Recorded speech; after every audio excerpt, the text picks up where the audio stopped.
마태복음 22장 우리말 성경.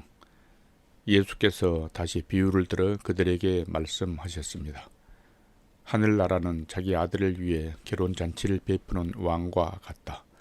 왕은 자기 종들을 보내 결혼잔치에 초대받은 사람들을 불러오게 했다. 그러나 그들은 오지 않겠다고 했다. 왕은 다시 다른 종들을 보내면서 말했다. 초대받은 사람들에게 내가 만찬을 준비했다고 전하라. 황소와 살찐 송아지를 잡았고 모든 것이 준비됐으니 어서 결혼잔치에 오시라고 하라.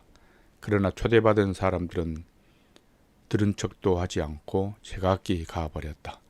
어떤 사람은 자기 밭으로 가고 어떤 사람은 장사하러 가버렸다.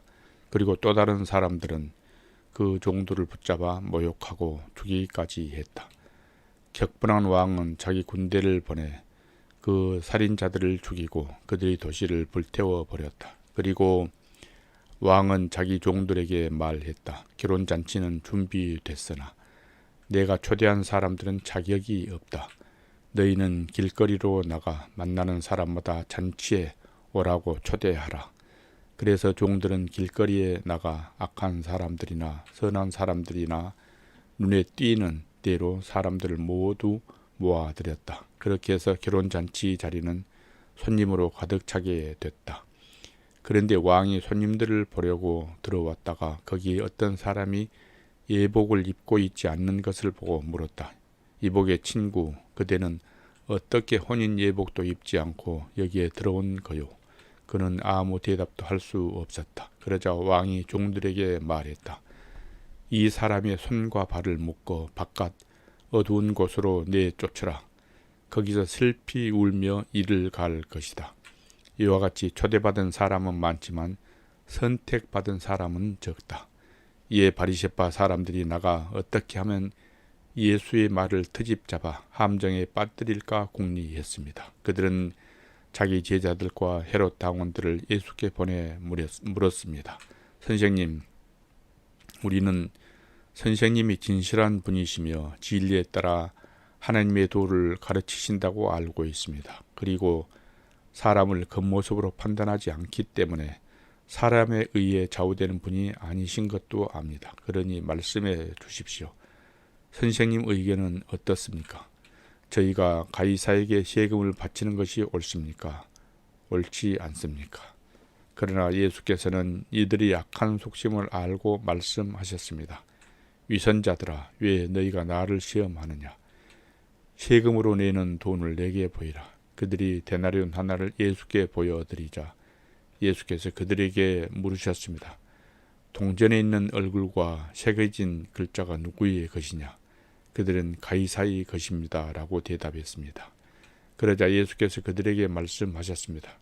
그러므로 가이사의 것은 가이사에게 바치고 하나님의 것은 하나님께 바치라. 그들은 예수의 말씀을 듣고 경탄했습니다. 그리고 예수를 남겨둔 채 떠나갔습니다. 같은 날 부활이 없다고 하는 사두개파 사람들이 예수께 와서 질문했습니다.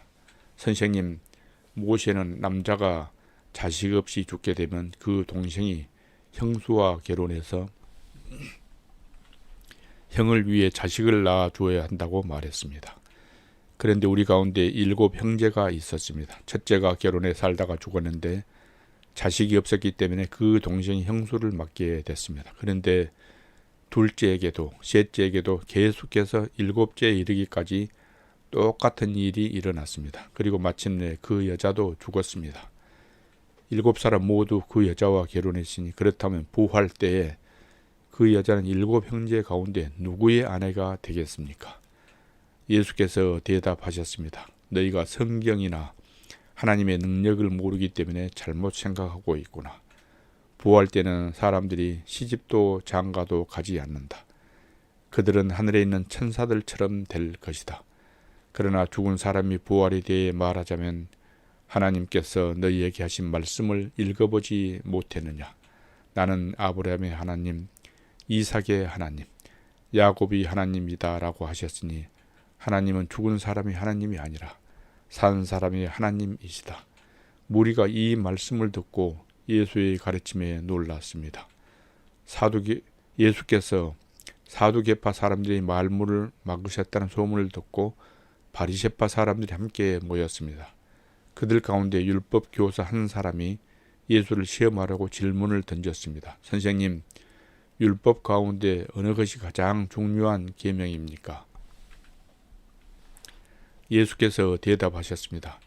내 마음을 다하고 내 생명을 다하고 내 뜻을 다해 주 내 하나님을 사랑하여라. 이것이 가장 중요하고 으뜸되는 계명이다. 그리고 둘째 계명도 이와 같다. 내 이웃을 내 몸처럼 사랑하여라. 모든 율법과 예언자들이 말씀이 이 두 계명에서 나온 것이다. 바리새파 사람들이 모여 있을 때 예수께서 물으셨습니다. 너희는 그리스도를 어떻게 생각하느냐? 그가 누구의 자손이냐? 그들은 다윗의 자손입니다 하고 대답했습니다. 그러자 예수께서 그들에게 말씀하셨습니다. 그렇다면 어떻게 다윗이 성령의 감동으로 그를 주라고 불렀느냐? 그가 말하기를 주께서 내 주께 말씀하셨다. 내가 내 원수들을 내 발 아래 굴복시킬 때까지 너는 내 오른편에 앉아 있으라고 했다. 다윗이 그리스도를 주라 부르는데 어떻게 그리스도가 다윗의 자손이 되겠느냐? 그러자 아무도 예수께 한마디 대답조차 할 수 없었습니다. 그날 이후로는 감히 예수께 묻는 사람이 없었습니다.